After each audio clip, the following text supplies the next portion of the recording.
From those that fly through the air to those that thunder on the ground, Russia has repeatedly managed to capture various types of weapons used by Ukraine, including advanced combat equipment and NATO-made armored vehicles.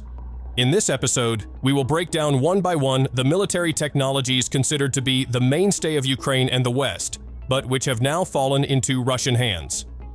We will also discuss why, despite this, NATO, especially the United States, continues to pour military aid into Ukraine. Are you ready to take notes? Let's dive deeper. The discovery and acquisition of military trophies by Russian forces is nothing new. On various occasions, their success in capturing enemy equipment has often been openly showcased through widely circulated video footage on social media. One of the most recent examples comes from a post on the Telegram channel Operation Z, which shared a shocking video showing a large weapons warehouse uncovered by Russian troops. A simple garage in that warehouse, located in the Desnyansky district of Kyiv, turned out to be owned by a law enforcement officer and his father. From the outside, the place appeared to be an ordinary building, but once the door was opened, a scene far from ordinary was revealed. Stacks of weapons and military equipment neatly arranged, as if ready for immediate use.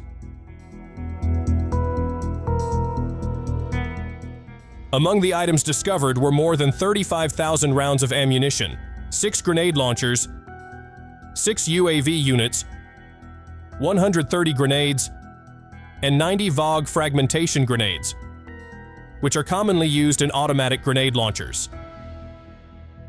In addition, Russian forces also found various other types of weapons: machine guns, sniper rifles, pistols, long-range electric detonators, surveillance devices, and even anti-personnel mines.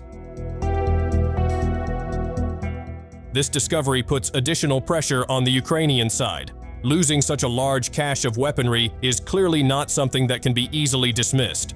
However, what's interesting is how these weapons appear to have been treated by Ukraine. Did they regard them as ordinary supplies, devoid of strategic or symbolic significance? The way these weapons were stored, owned, and ultimately abandoned seems to reflect the value attributed to them. For the Russian forces, this discovery is not just a tactical gain, but also a symbol of dominance they proudly display to the world. A narrative of victory built from the ruins of their adversary. Next, in a recent report received, a recording shows a scene that suggests many things. An intact Onsilla armored vehicle can be seen being transported.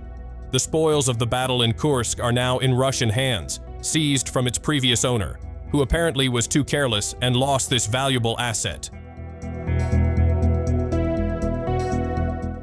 The weather along the journey appears clear and pleasant. The Onsilla seems to be enjoying its new trip to the Russian rear lines, where it will undergo further analysis. However, beneath the calm lies a sense of tension, an irony that cuts deep for Ukraine.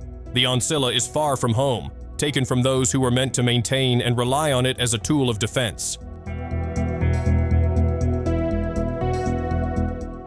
Onsilla is no ordinary vehicle. It is a modified version of the Dozor B, specifically designed to meet NATO standards for protection against bullets and landmines.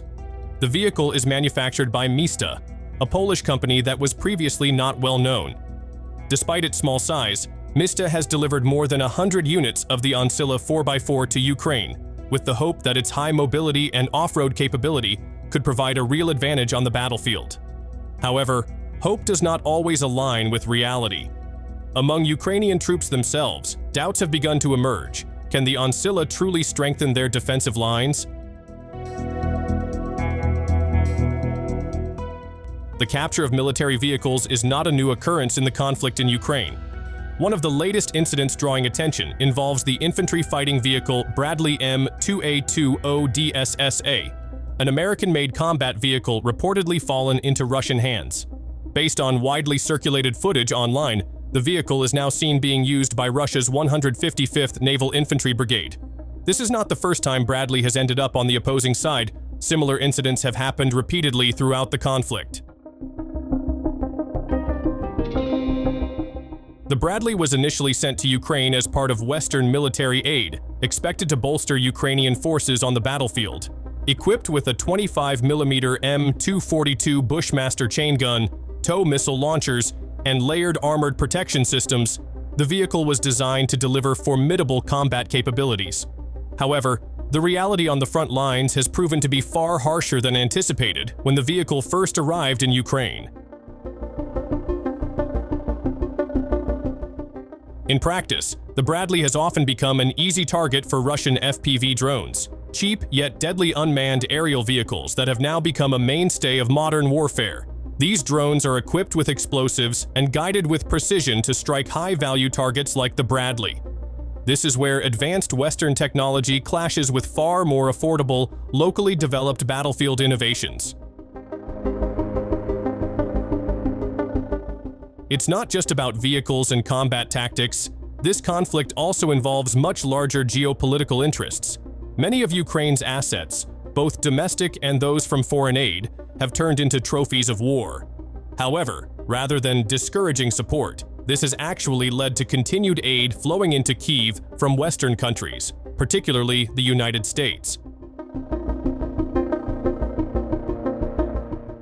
A report by the BBC even mentioned that Washington and Kyiv are getting closer to finalizing a strategic agreement involving Ukraine's vital sectors.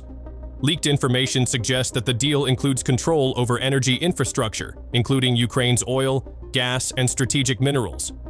Donald Trump reportedly hinted that the agreement could serve as a form of compensation for the military assistance the U.S. has provided and will continue to provide.